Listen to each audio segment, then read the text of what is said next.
dernière fois, on a médité ensemble sur la naissance de l'Église et sa nature. Et j'aimerais cet après-midi qu'on poursuive un peu sur cette pensée.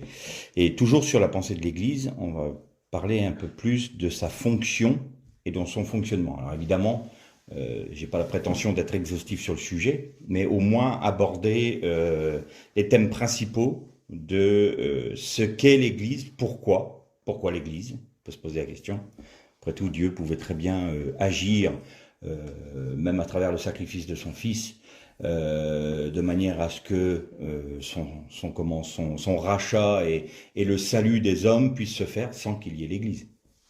Pourquoi l'Église? Et ensuite, quel est son fonctionnement?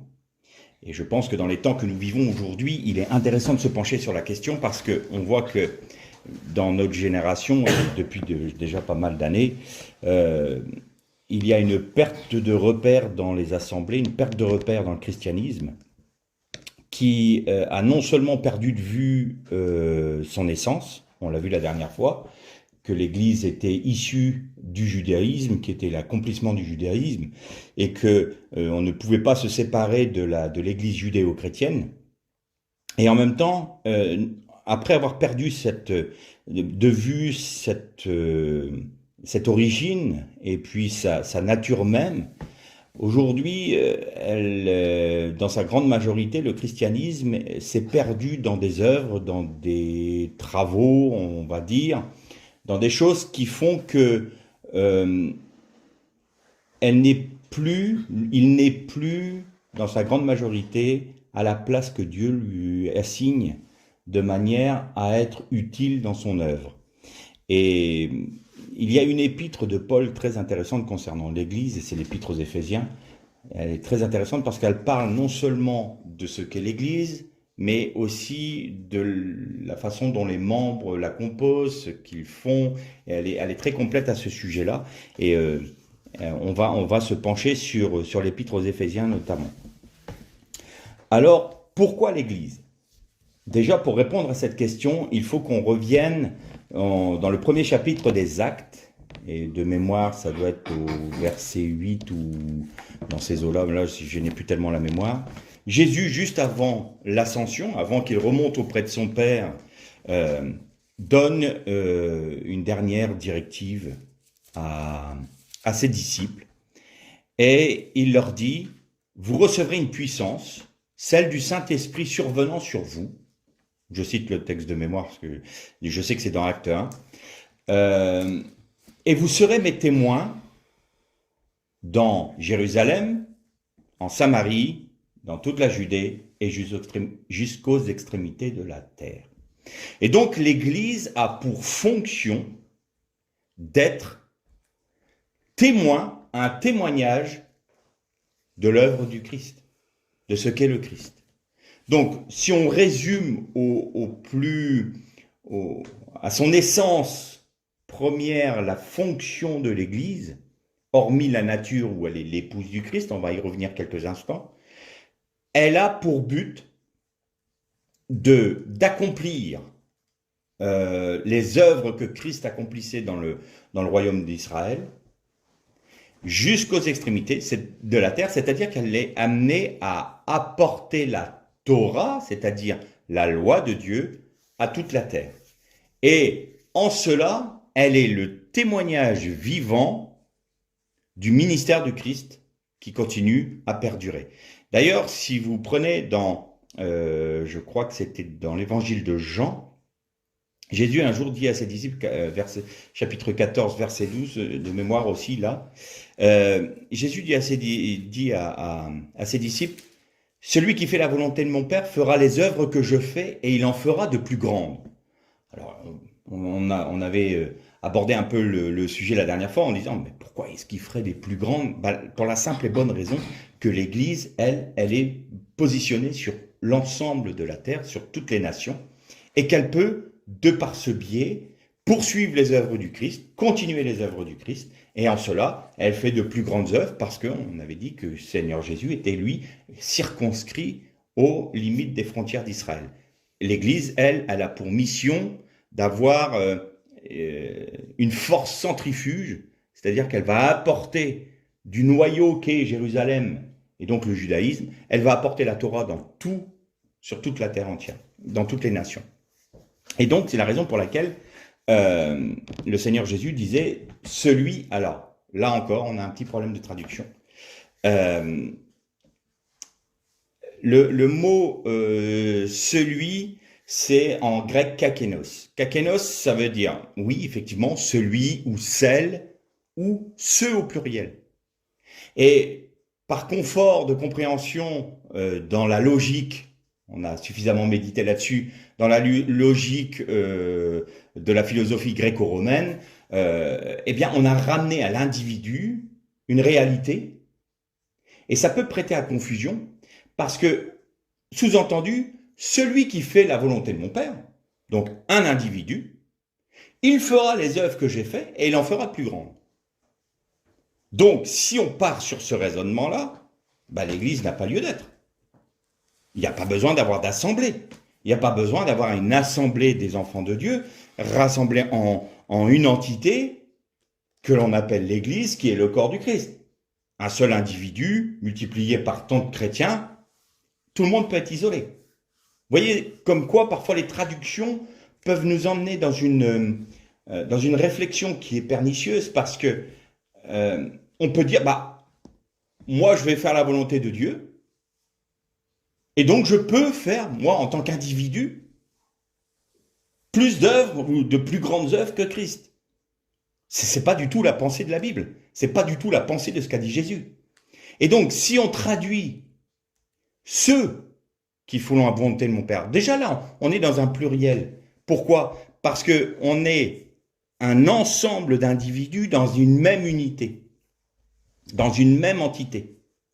Et Paul nous le rappelle très bien dans Éphésiens, et c'est pour ça qu'on va se baser sur cet épître-là. Mais vous voyez que les traductions il est très important de revenir vraiment aux mots originaux, parce qu'autrement on peut se partir dans des conjectures pas possibles. Moi, je peux très bien je peux très bien comprendre ce texte de Jean, où le Seigneur dit, celui qui fait la volonté de mon Père, voilà, il peut faire les œuvres que j'ai faites, c'est-à-dire que il n'a pas besoin de ses frères, il n'a pas besoin des autres, il peut le faire lui-même. Et là, c'est quelque chose qui est contre la pensée de Dieu. Pourquoi? Pourquoi je peux dire ça? Pour la simple et bonne raison. Quand le Seigneur a envoyé ses disciples dans tout Israël pour chasser les démons, pour guérir les malades et pour annoncer la nouvelle du royaume, il ne les a pas envoyés de manière isolée. Il les a envoyés deux par deux. Pourquoi? Parce que, on va revenir un peu à ce que Dieu disait quand il a créé Adam, il n'est pas bon que l'homme soit seul pour faire quelque chose. Il n'est pas bon que l'homme soit seul. Pourquoi? Parce qu'il nous faut la plénitude de la pensée de Dieu en Jésus-Christ, qui est dans l'ensemble des membres qui composent l'Église, l'Ecclésia ou l'Assemblée. Et c'est là qu'on a la plénitude de l'Esprit de Dieu dont on a parlé la dernière fois. Alors là, on va s'arrêter sur un point important et on va notamment lire plusieurs textes de l'Épître aux Éphésiens. Le premier, on va le lire dans Éphésiens chapitre 1 et on va lire les versets 17 à 23.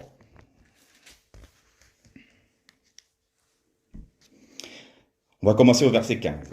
« C'est pourquoi moi aussi, ayant entendu parler de votre foi au Seigneur Jésus et de votre amour pour tous les saints, je ne cesse de rendre grâce pour vous, je fais mention de vous dans mes prières, afin que le Dieu de notre Seigneur Jésus-Christ, le Père de gloire, vous donne un esprit de sagesse et de révélation qui vous le fasse connaître, qu'il illumine les yeux de votre cœur afin que vous sachiez quelle est l'espérance qui s'attache à son appel, quelle est la glorieuse richesse de son héritage au milieu des saints, et quelle est la grandeur surabondante de sa puissance envers nous qui croyons selon l'action souveraine de sa force.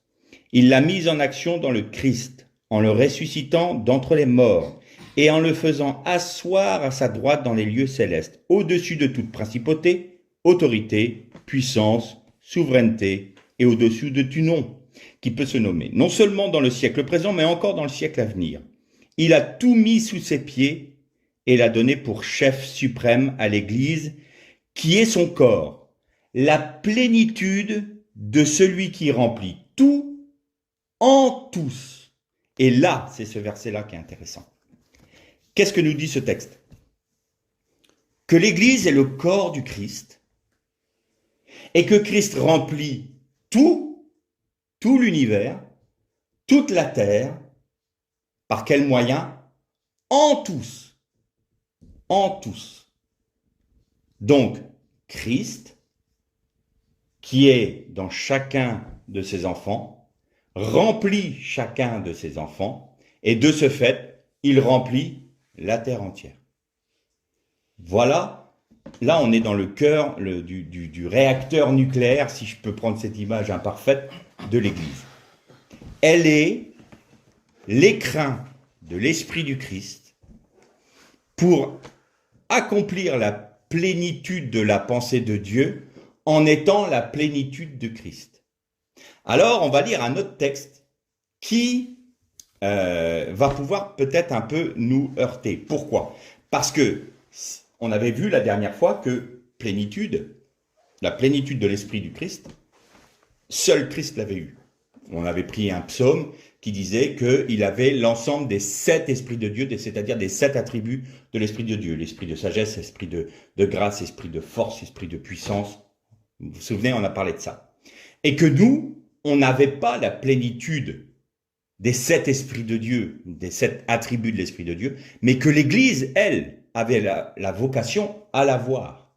Et donc que chaque individu, entre guillemets, on pourrait le comprendre comme ça, n'a pas la plénitude de l'Esprit de Dieu. Comprenez ce que je veux dire?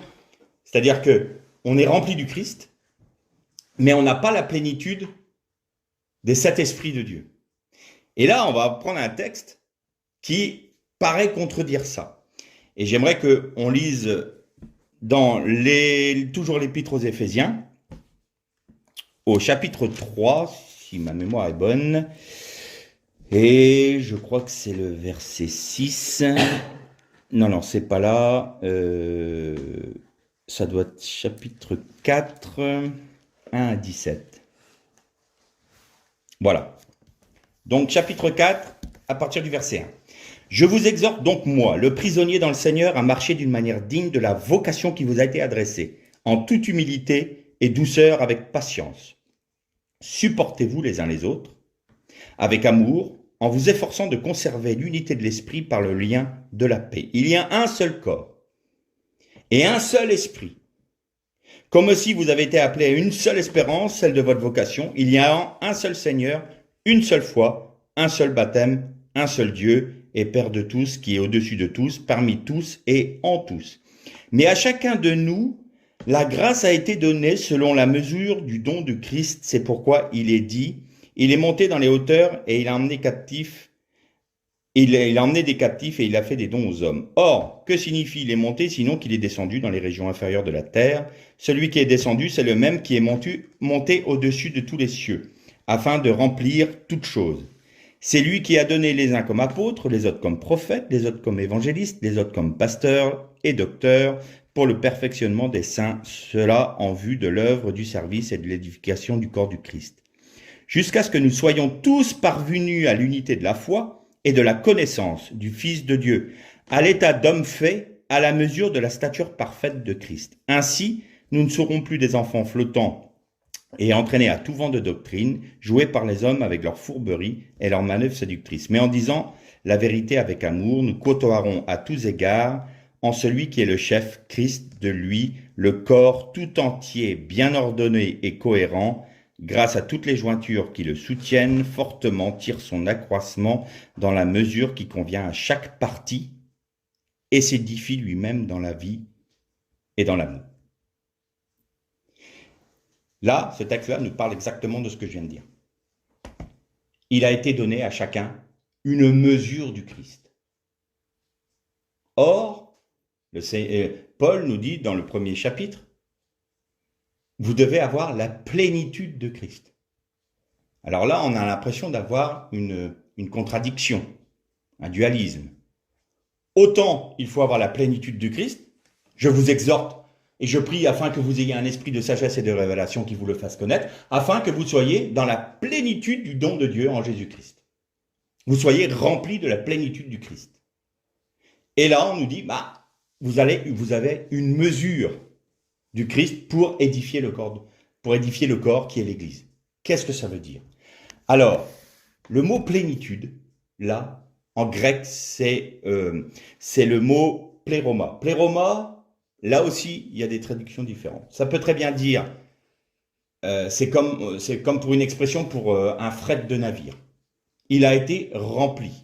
C'est-à-dire qu'il a eu tout son fret, son équipage, tous les vivres. Il a été pléroma.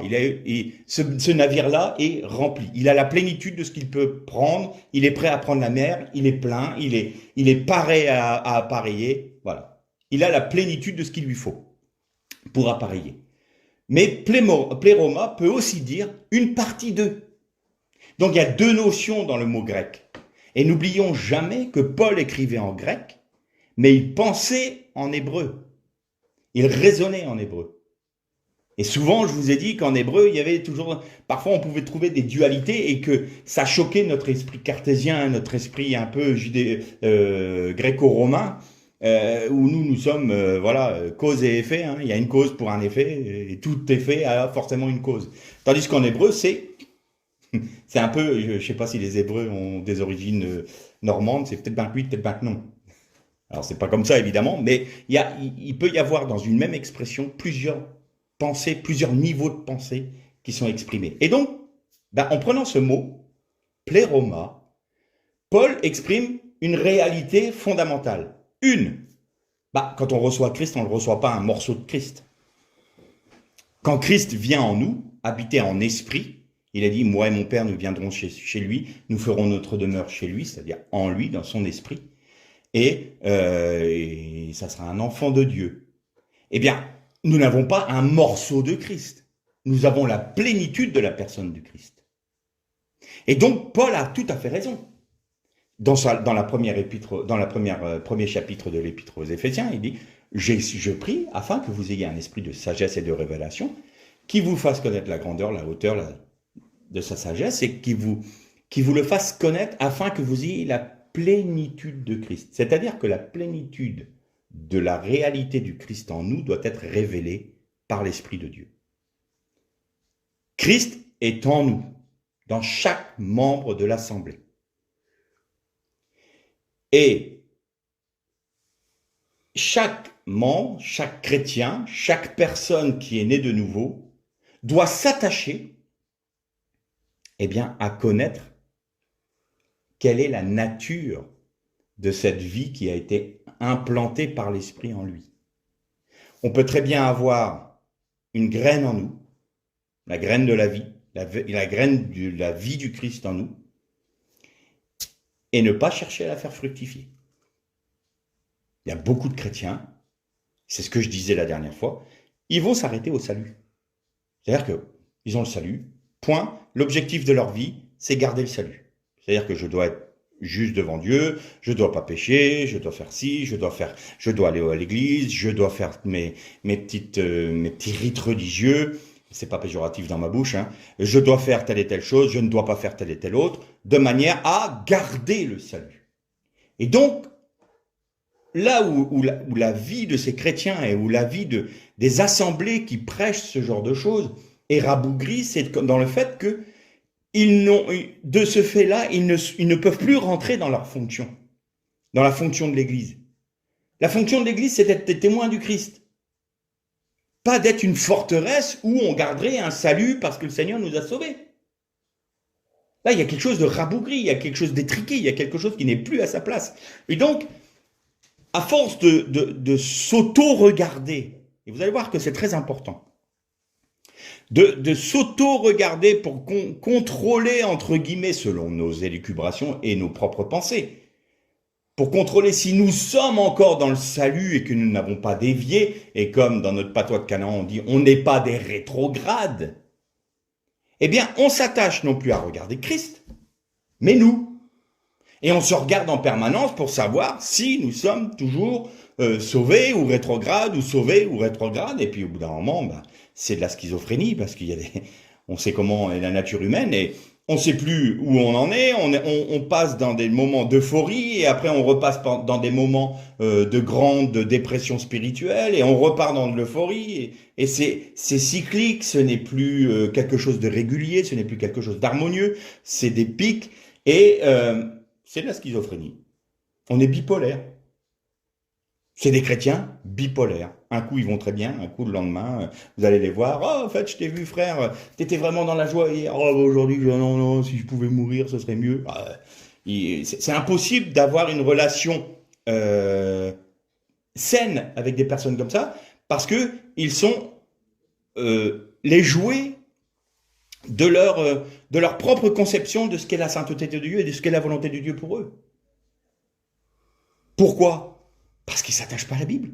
Parce qu'ils ne s'attachent pas à connaître la vie du Christ en eux. Ils ne savent pas qui est Christ pour eux. Ils ne savent pas que Christ est leur sanctification. Ils ne savent pas que Christ est leur justification. Ils ne savent pas que Christ est leur, celui qui les a rachetés. Ils ne savent pas que c'est celui qui les maintient dans la vie. Ils ne savent pas que Christ est leur sanctification, leur justice, leur repos, leur paix, leur joie. Non. Pour eux, ils doivent calquer leur nature humaine à ce qu'ils imaginent être la nature du Christ. Pourquoi est-ce qu'ils imaginent la nature du Christ? Parce qu'ils ne sont pas attachés à le connaître intimement par révélation. Je vous exhorte, frères, et je prie afin que vous receviez un esprit de révélation. Et là, le mot-clé, il est là. Si Dieu ne nous révèle pas Christ, nous ne pouvons pas le connaître. Ce n'est pas possible. Ce n'est pas possible. Vous vous souvenez qu'on avait parlé de cette déclaration de Pierre? Je fais juste un petit aparté là. Pierre qui, lorsqu'il était avec Jésus et les autres frères, les autres disciples, Jésus qui demande aux disciples, qui dit-on que je suis? Alors il dit, il y en a certains ils disent que tu es Élie, qui doit venir. Les autres disent, alors pourquoi Élie qui doit venir? Parce que justement dans la pensée juive, quand Élie reviendra, c'est lui qui préparera le chemin du Messie, du Mashiach. Et donc, il n'avait pas reconnu que Jean le Baptiste était l'Élie qui devait venir. C'est pour ça que Jésus leur a dit, mais Jean le Baptiste, il est l'Élie qui devait venir, préparer le chemin du Seigneur. C'était sa prédication à Jean. Et donc, certains disent que tu es l'Élie qui doit venir. D'autres disent que tu es un prophète. D'autres disent que, voilà, plein de suggestions. Voilà, les raisonnements des hommes. Là, il n'y a pas de, il y a pas quelque chose de certitude. C'est quelque chose qui est sur du sable. Il n'y a pas de, c'est des déductions, des réflexions, mais il n'y a pas de certitude. Et là, Jésus dit, mais vous qui me suivez, vous qui marchez avec moi depuis quelque temps, qui dites-vous que je suis? Et là, Pierre qui se lance dans une révélation, dans l'expression d'une révélation énorme. À quel autre irions-nous qu'à toi? Tu as les paroles de la vie éternelle, tu es le Messie, le Fils du Dieu vivant. Et qu'est-ce que dit Jésus? Tu es heureux, Pierre, de ce que ce ne sont pas la chair et le sang qui t'ont dit ces choses. C'est-à-dire que ce n'est pas la réflexion humaine, ce n'est pas par ta conception, ce n'est pas l'homme qui peut atteindre ce degré de révélation. Mais tu as reçu cette révélation de la part de mon Père qui est dans les cieux. C'est-à-dire que voilà, la révélation vient toujours d'en haut. Vous ne pouvez pas atteindre la révélation. Nous ne pouvons pas atteindre la révélation du Christ par notre propre conception, notre intelligence, notre capacité de raisonnement, nos émotions, nos sentiments. C'est pas possible. Ce n'est pas possible. Et on avait parlé que quand Jésus avait dit à Pierre, à Simon Pierre, tu es appelé Simon, mais tu seras appelé et Pierre, c'est Even. Even en hébreu, c'est la contraction de Av, Père, et Ben, Fils, et que les deux forment la pierre sur laquelle la pierre, le roc, le rocher, la fondation de la révélation que Pierre a reçue de la part du Père, c'est-à-dire que sur cette pierre, je bâtirai mon église, c'est-à-dire sur cette révélation que tu viens de dire, Simon. C'est le rocher sur lequel je vais bâtir mon église. Plus précisément, c'est ma maison de prière, c'est en hébreu. Pourquoi ma maison de prière? Parce que vous savez que je vous ai dit que dans les seuls évangiles qui ont été écrits en hébreu, c'est l'évangile de Matthieu. Matthieu était un juif. Il a écrit son évangile dans la pensée juive, en hébreu et pour les juifs. Et donc, quand vous lisez ce passage dans Matthieu, c'est maison de prière. Nous, on a dit, je bâtirai mon église, ça a été la traduction qui a été donnée, mais c'est littéralement, c'est sur cette révélation que je bâtirai ma maison de prière. Ça nous fait penser au temple, qui est appelé la maison de prière également, la maison sainte. Bref, je ferme la parenthèse là. Et donc, quel était ce rocher? Quelle était cette pierre? Quelle était cette évène, cette fondation sur laquelle Christ allait bâtir sa maison de prière? Sur la révélation du Père en lui-même. Qu'est-ce qui peut me faire dire ça? Eh bien, un jour, quand Philippe est venu le voir en disant, mais montre-nous le Père, cela nous suffira. Et Jésus, presque étonné, dit, Philippe, ça fait si longtemps que je suis avec vous, et tu ne m'as pas connu. Montre-nous le Père. Et Jésus lui répond, tu ne m'as pas connu. Mais si on connaît Jésus, on connaît le Père, puisque le Père était en Jésus, réconciliant le monde avec lui-même. Si nous connaissons Jésus, nous connaissons forcément le Père, puisqu'ils sont un. Il n'y a pas de division, il n'y a pas de différence. Donc, la révélation, la maison de prière, et je vous avais dit que dans Even, il y avait le Beit, qui était au centre du mot Even, et Beit, c'est une maison. Tout était dit dans l'hébreu. Tu es heureux, Pierre, de ce que tu as reçu cette révélation de la part de mon Père. Et donc, tu as le Père Av et le Fils Ben, et la révélation de ces deux-là donne le fondement, la pierre, le Even, et au centre de cette révélation est la maison de prière que je vais construire en mon nom. Que je veux bâtir. Pas que vous allez bâtir. Et là, on va rentrer dans quelque chose de plus important encore. Donc, je reprends un peu ce qui vient d'être dit. Nous devons avoir la plénitude de la vie du Christ en nous. Nous l'avons. De fait, c'est un fait. À partir du moment où nous avons accepté le sacrifice de Jésus pour nous, il est en nous pleinement. Sauf que nous n'en avons pas la révélation de cette plénitude du Christ. Et donc, nous devons nous attacher à apprendre par révélation qui est Christ en nous et le laisser agir. Pourquoi je dis ça? Justement parce que ce que je viens de vous dire, c'est Christ qui va bâtir sa maison. C'est lui le chef de l'Église. C'est lui la tête de l'Église. Plus précisément, c'est Roche, hein, c'est pas un chef, c'est Roche. Roche, c'est la tête. Resh ou Roche. C'est la tête. Le Christ est la tête de l'Église. Petite digression. Est-ce toujours vrai? Dans nos assemblées, est-ce que Christ est toujours la tête de nos assemblées? Je crois qu'aujourd'hui, le christianisme peut se poser cette question fondamentale. Est-ce que Christ est toujours la tête du christianisme? Est-ce que c'est toujours lui qui nous instruit, qui nous montre qui il est, qui nous dirige, qui nous conduit et qui fait son œuvre à travers nous? Et je crois qu'il ne faut pas se précipiter pour répondre à la question, parce que ça implique une chose énorme. C'est que, si oui, très bien, j'en suis heureux, c'est parfait. Si le Seigneur est le chef de l'Église et la tête de l'Église et qu'il n'a pas d'entrave par notre nature charnelle, nos sentiments, nos émotions et nos propres élucubrations intellectuelles, parfait, j'en suis heureux. Mais s'il n'est pas le chef, s'il n'est pas la tête de l'Église, de notre assemblée, c'est que nous devons nous poser, bien sûr, la question au niveau collectif, au niveau de l'assemblée, bien entendu, mais au niveau individuel aussi. Pourquoi? Parce que si nous n'avons pas la révélation de la plénitude de la vie du Christ en nous, et si nous ne vivons pas par sa vie, si nous ne vivons pas Galates 2:20, ce n'est plus moi qui vis, c'est Christ qui vit en moi, j'ai été crucifié avec lui. Si ça, ce n'est pas vécu, eh bien c'est une œuvre humaine qui se fait. Et si nous sommes toujours dans une réaction humaine, et si nous ne sommes pas des hommes spirituels, c'est-à-dire qui ne marchons pas par l'esprit, qu'est-ce qui se reflète dans l'Église? La chair. Et donc nous avons une Église charnelle.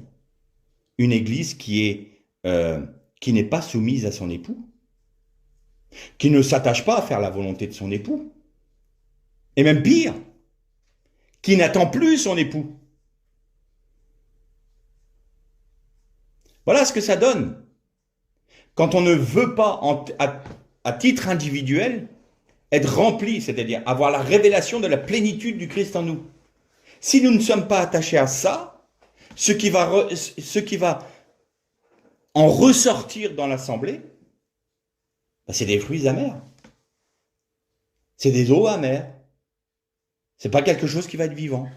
Quelque chose qui va être charnel, quelque chose qui va être humain, quelque chose qui... Alors ça va paraître vivant. On va faire plein d'œuvres.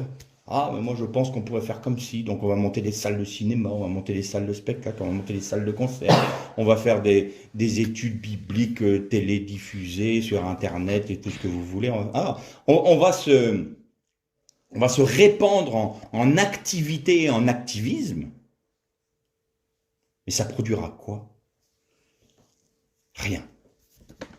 Rien pour l'éternité. Je pense qu'il y a beaucoup de surprises qui vont se préparer, qui se préparent pour beaucoup d'assemblées. C'est que le jour où le Seigneur va revenir, ils vont voir que toutes ces œuvres-là vont être consumées par le feu. Dans le feu du jugement de Dieu, ils vont voir que toute leur vie, tout ce qu'ils ont fait, tout ce qu'ils ont pensé, tout ce qu'ils ont échafaudé, tout ce qu'ils ont, entre guillemets, créé, tout ça va disparaître du jour au lendemain parce que ça n'aura aucune valeur éternelle. Il y aura de grandes désillusions, j'en suis convaincu. Il y aura de très grandes désillusions. Donc, s'attacher à recevoir la plénitude du Christ. En s'attachant à recevoir la plénitude du Christ, en étant rempli de lui-même, en vivant de sa vie. Jésus a dit à la Samaritaine qu'il lui donnerait de l'eau d'en haut et que cette eau sera un fleuve d'eau vive qui sortira de son sein. C'est-à-dire que le membre de l'Église, nous, chacun d'entre nous, si nous nous attachons à vivre Éphésiens chapitre 1er, qu'on ait un esprit de révélation. Seigneur, qui es-tu? Montre-moi, je veux apprendre. Je veux me charger de ma croix afin de mettre à mort ce qui est à mort par ton esprit et vivre par ta grâce, par ta vie. Eh bien, c'est des fleuves d'eau vive. Et là, on arrive dans le chapitre 4 d'Éphésiens.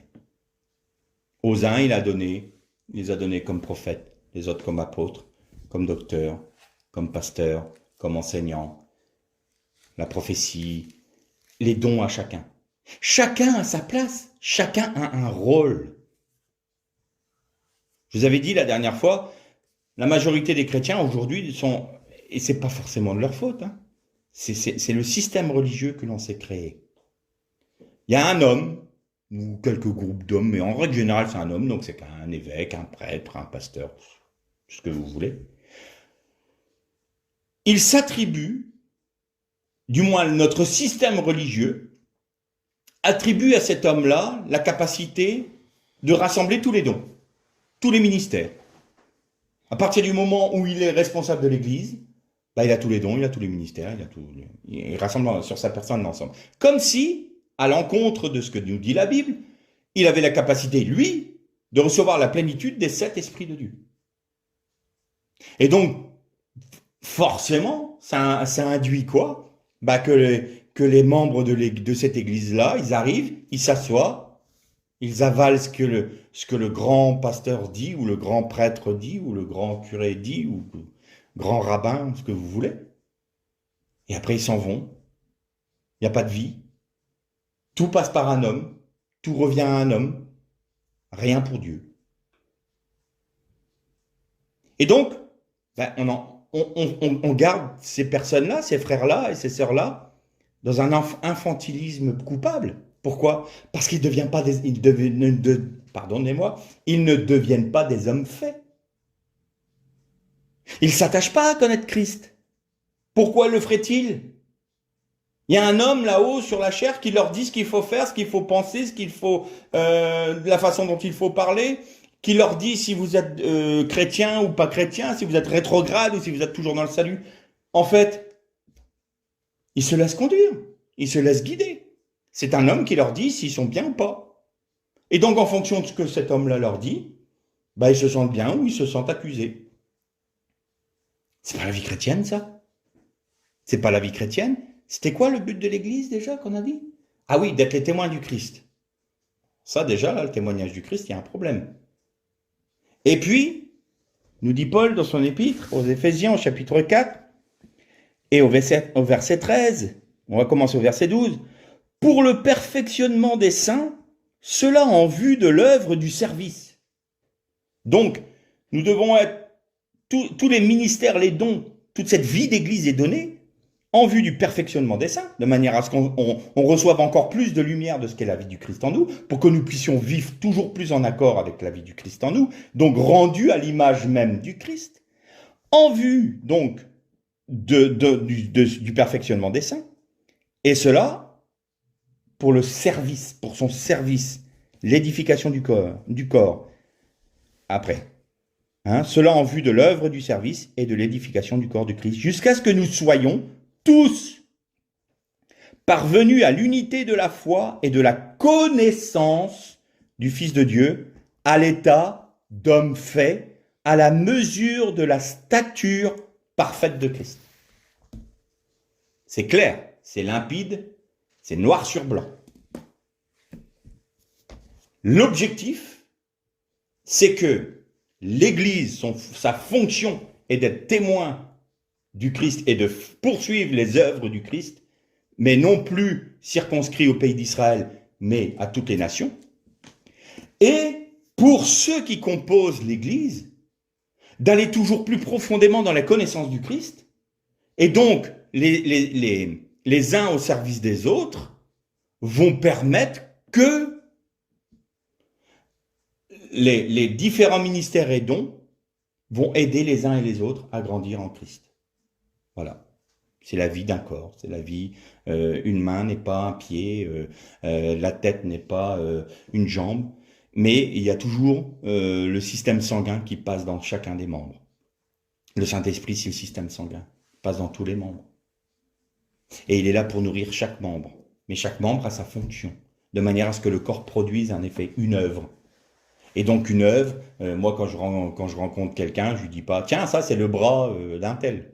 Ou c'est la jambe d'un tel, non, c'est la personne dans son ensemble, c'est le corps entier. Et bien normalement, les hommes et les femmes qui nous entourent devraient dire, ah, ça c'est le corps du Christ, c'est l'Église du Christ. Ah mais non, maintenant on dit, ah ben non, eux c'est des protestants, eux c'est des catholiques, eux c'est des orthodoxes, eux c'est des luthériens, eux c'est des réformés, eux c'est des... Et puis si je continuais la liste, on sera là encore la semaine prochaine. Il est où le Seigneur Jésus là? Il est où le Christ? Il est où le témoignage du Christ? Je sais pas. Je sais pas. Donc, il nous faut être bien conscient que l'Église a sa fonction. Sa fonction première, c'est de poursuivre les œuvres du Christ sur l'ensemble des nations. Et en son sein, c'est d'édifier le corps du Christ dans sa plénitude. Voilà. Ça, c'est la fonction. Et pourquoi? Parce que l'Église est l'épouse du Christ. Alors, l'épouse du Christ, qu'est-ce que ça veut dire? Vous avez remarqué que dans l'Épître aux Éphésiens, donc Paul nous parle des personnes, ensuite il parle des ministères, il parle du fonctionnement de l'Église. Et ça continue, dans le chapitre 5, il continue à parler que l'inconduite, toute forme d'impureté ou de cupidité ne soit pas même mentionnée parmi vous, comme il convient des saints. Pas de grossièreté, pas de propos insensés, pas de bouffonnerie, cela est malséant, mais plutôt des actions de grâce, c'est-à-dire, voilà. Et il continue, exhortez-vous les uns les autres, ne vous enivrez pas de vin, entretenez-vous par des hymnes, des psaumes et des cantiques spirituels. Là, c'est la vie de l'Église. Et puis tout d'un coup, comme un cheveu sur la soupe, il va parler de la famille. Là, tout de suite après, au verset 22, « Femmes, soyez soumises chacune à votre mari. » Comme au Seigneur, car le mari est la tête de la femme, comme le Christ est la tête de l'Église, qui est son corps et dont il est le sauveur. Comme l'Église se soumet au Christ, que les femmes se soumettent en tout, chacune à son mari. Et là, on se dit, mais pourquoi on parle du mari et de la femme alors qu'on parle de l'Église? Eh bien, pour la simple et bonne raison que le mariage que le couple est l'image du Christ et de l'Église. Dès l'origine, dès Adam. Vous vous souvenez que j'ai dit à la naissance de l'Église, c'est fait à quel moment? Sur la croix. Au moment où le soldat romain a percé le côté de Jésus. Et on avait remarqué que pour Adam, le premier Adam, quand il est dit en hébreu, enfin quand il est dit dans notre traduction, et Dieu referma le dessous de l'appeler le côté, c'est comment le mot qui veut dire javelot, un javelot. Et donc c'était prophétiquement annoncé la naissance de l'Église sur la croix. Or, qu'a fait Dieu au moment où il a séparé, entre guillemets, mais non, même pas entre guillemets, il l'a fait réellement, il a séparé Ish et Isha, c'est-à-dire de l'Adam qui était homme et femme, il a fait deux êtres. Ils étaient côte à côte et regardaient dans une même direction. Alors, aujourd'hui, les hommes vont dire, bah, ça c'est l'idéal. Un homme et une femme qui marchent côte à côte en regardant dans une même direction, c'est-à-dire qu'ils ont le même but, c'est l'idéal de la vie humaine, n'est-ce pas? Eh bien, pas pour Dieu. C'est pas ça l'idéal de la vie du couple pour Dieu. Dieu a séparé du côte à côte Ish et Isha et les a mis vis-à-vis, face à face. Face à face. Et c'est pour ça que quand Ish a vu la femme, Isha, il a dit, certainement, elle est les os de mes os, la chair de ma chair. C'est-à-dire qu'elle est moi, je me vois en vis-à-vis. Je me vois face à face. Et si l'homme et la femme se regardent face à face, l'horizon de l'homme, c'est son épouse. L'horizon de l'épouse, c'est son époux. Ils ne regardent pas vers un but. Ou quoi? Leur champ de vision s'arrête sur le regard de l'autre, de leur vis-à-vis, de leur complémentarité, de ce qu'ils sont, de leur nature même. Et donc, Ish va regarder Isha, et Isha va regarder Ish. C'est face à face. Et de cette vision de face à face, ils vont rechercher à s'unir à nouveau. C'est logique, puisqu'ils sont de la même nature. Ils sont un, tous les deux. Et de cette union-là, de ce face à face-là, c'est cette union-là qui va produire des fruits. C'est par cette union qu'ils vont croître et multiplier. Vous voyez que à partir du moment où ils regardaient dans une même direction, mais qu'ils étaient côte à côte, ils ne pouvaient pas porter de fruits. Ils ne pouvaient pas fructifier. Mais à partir du moment où ils se sont retrouvés en vis-à-vis, en face à face, alors l'horizon du mari, c'était sa femme, l'horizon de la femme, c'était son mari, et de cet horizon-là, de cette union-là, le fruit qui est l'enfant peut naître. Eh bien, c'est exactement la même chose avec l'Église. Exactement la même chose. Si nous marchons côte à côte avec Christ, eh bien, on va dire à Jésus, pas de problème, on va faire ton œuvre. Le but, c'est que on soit tous sauvés, qu'on soit dans le paradis. C'est le leitmotiv aujourd'hui dans le christianisme. Hein. L'objectif de la vie chrétienne, c'est quoi? Être sauvé, être dans le paradis. C'est ça? Est-ce que c'est ça le but? Ben non, c'est pas ça le but.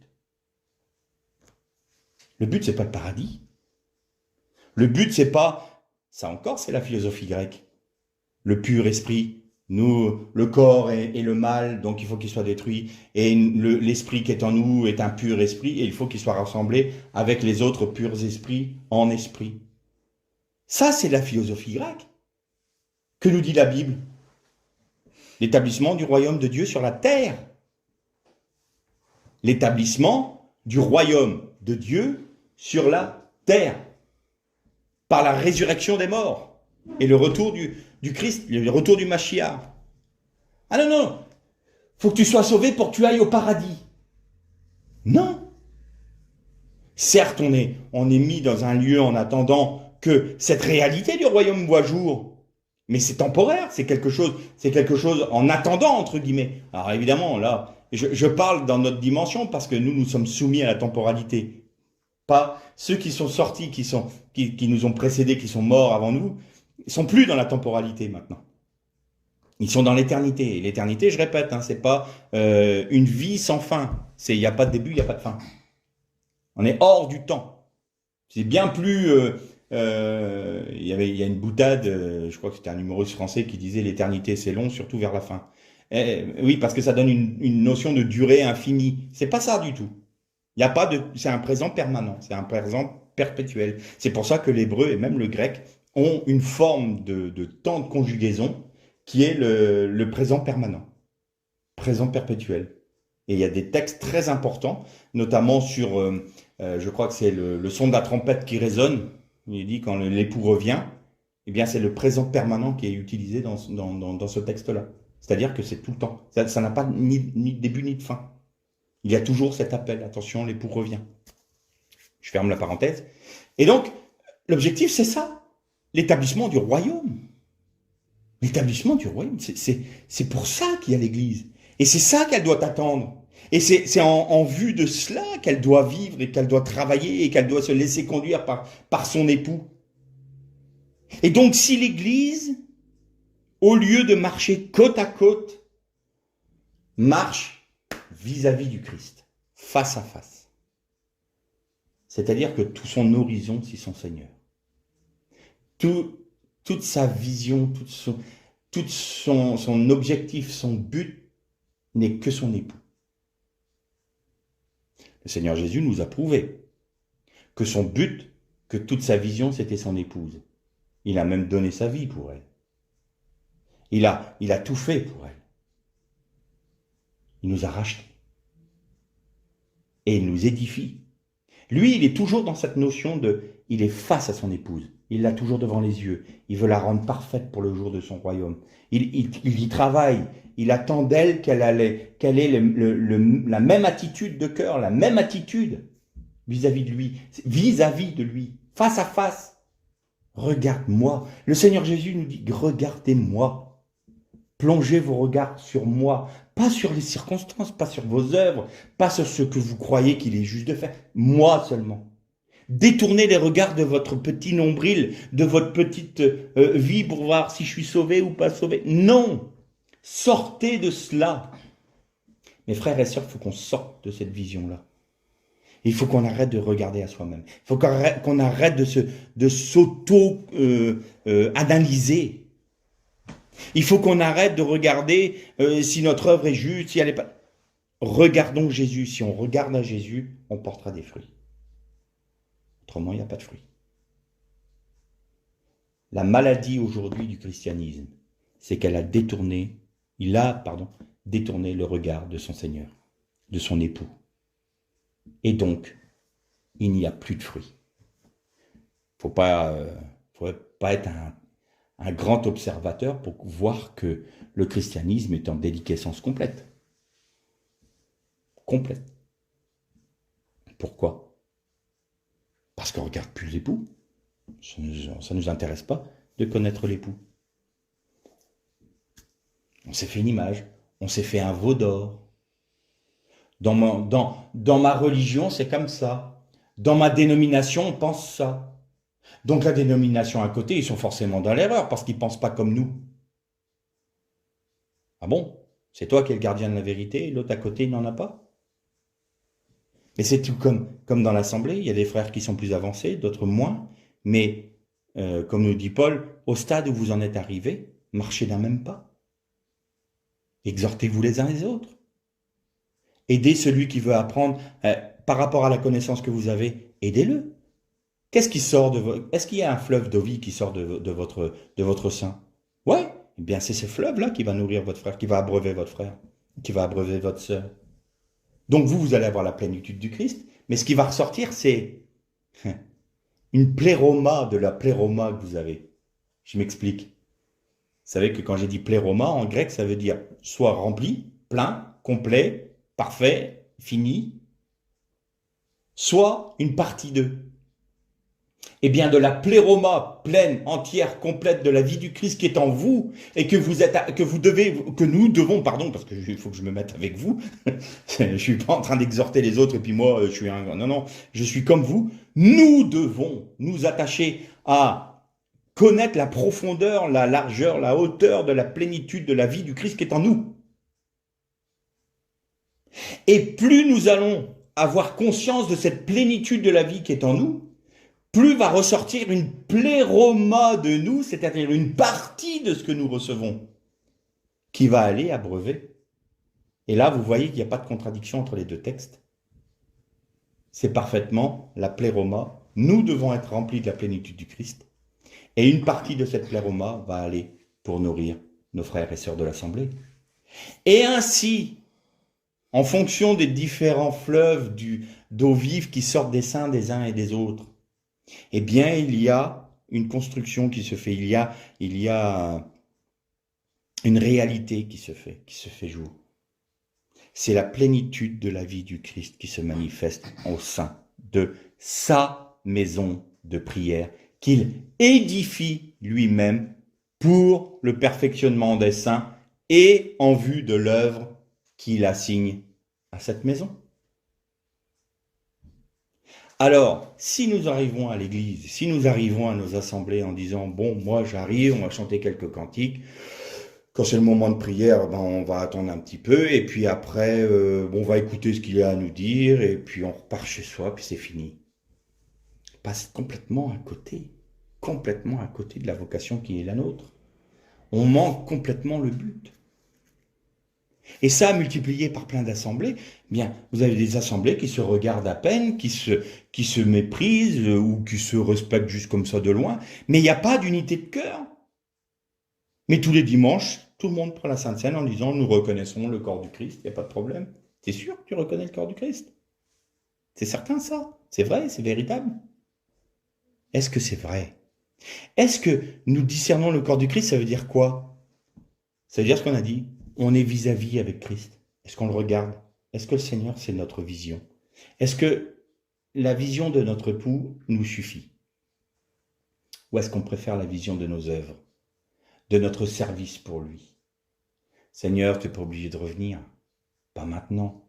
Moi, je veux quand même je veux profiter un peu de la vie ici-bas. J'ai plein de projets pour ton œuvre. Mais c'est pour ta gloire, hein, Seigneur. C'est pour ta gloire, hein. Pense pas à autre chose, hein. Moi, je travaille pour toi, j'ai tout abandonné dans ma vie, mais alors, il y a un mot qui est vraiment de notre génération. Je veux me réaliser. Alors, tout le monde veut se réaliser. Je veux me réaliser dans ma profession, je veux me réaliser dans mes hobbies, je veux me réaliser. Ben, aujourd'hui, il y a des chrétiens, je veux me réaliser dans l'œuvre de Dieu. Tu veux te réaliser. Excusez-moi, mais on est à côté de la plaque, là. On n'est pas là pour se réaliser dans l'œuvre de Dieu. On est là pour faire la volonté de Dieu dans toute sa plénitude. Et pour cela, il faut que nous mourions à nous-mêmes, que nous nous chargions de notre croix, que nous acceptions de remettre en question tout notre être. Est-ce que nous avons accepté de capituler devant Christ? Nous tous, là. Est-ce que nous avons dit au Seigneur, je capitule. J'abandonne tout ce qui est mien. J'abandonne ma vie. Tout est à toi, je ne veux plus rien pour moi. Ça, c'est une prière, croyez-moi. Mais quand on arrive à la faire, c'est une véritable délivrance. Par contre, ça implique des conséquences. On ne s'appartient plus. C'est Christ qui vit en nous. Donc, ça veut dire que nos propres pensées, nos propres idées, nos propres raisonnements, nos propres ambitions, tout ça, ça passe à la croix. Et notre seule ambition, maintenant, c'est de vivre de la vie du Christ et de faire la volonté de Dieu. En Jésus-Christ et par la vie du Christ en nous. Est-ce que nous l'acceptons? La réalité de la fonction de l'Assemblée, de l'Église, dépend de cela. Si l'Église n'est pas, constituée de membres qui soient dans cet état de pensée-là, l'Église va manquer le but. Qu'elle soit une église locale, qu'elle soit une dénomination, qu'elle soit ce qu'on veut, elle va manquer le but. Parce qu'elle ne se soumet pas au Seigneur. C'est pas une formule. C'est pas quelque chose de... C'est pas une théorie. C'est éminemment pratique. Moi, j'ai tout souvent été frustré quand il y avait des enseignants qui, par exemple, prennent la Bible et disent « Celui qui est en Jésus-Christ ne pêche plus. » Ah bah, super. Puis il développe pas. Moi, j'ai envie de dire merci, c'est gentil de me donner la recette. Mais maintenant, je fais comment pour la mettre en pratique, moi, ça? C'est quoi la pratique? N'ayez crainte, frère. Celui qui est en Jésus-Christ ne pêche plus. Puis tout d'un coup, vous voyez que vous péchez. Alors là, c'est tempête dans un crâne. C'est quoi? Il y a un épisode que j'ai loupé? Ou alors ça veut dire que je ne suis pas en Jésus-Christ? Ça veut dire quoi? On ne donne pas la pratique. Christ a été fait pour nous justice. Ah, déjà là, ça va un peu mieux. C'est lui notre justice, c'est lui notre sanctification. Mais alors, Seigneur, il suffit que je croie. Il suffit que je croie. Avant de terminer, si vous voulez que la dernière fois, je vous ai parlé de la Emouna, qui venait, donc la Emouna, c'est la foi, qui vient du mot Amen. Il y a un autre mot qui trouve sa racine dans Amen, Emouna. C'est le mot Mammon. Ça peut paraître bizarre. Je vais vous expliquer. Quand Jésus a dit « Nul ne peut servir deux maîtres, nul ne peut servir Dieu et Mammon ». Amen veut dire ce qui est véritable, ce sur quoi j'appuie ma confiance, sur lequel je base ma confiance. C'est-à-dire que je reconnais comme étant véritable, comme étant quelque chose de solide, en quoi je peux croire. La Emouna. Eh bien, Mammon, c'est ce que je fais moi-même, ce que j'établis moi-même, qui me donne la confiance. Et pourquoi Mammon est lié à l'argent? Parce que les hommes disent que celui qui a de l'argent, il est tranquille, il est à l'abri, il est assuré, il a quelque chose de solide sur laquelle il peut baser sa confiance. Je me confie dans ce que j'ai établi. C'est Mammon.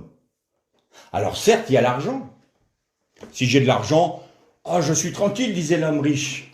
Oh, j'ai eu une très bonne récolte, je vais abattre tous mes greniers, je vais en faire des plus grands.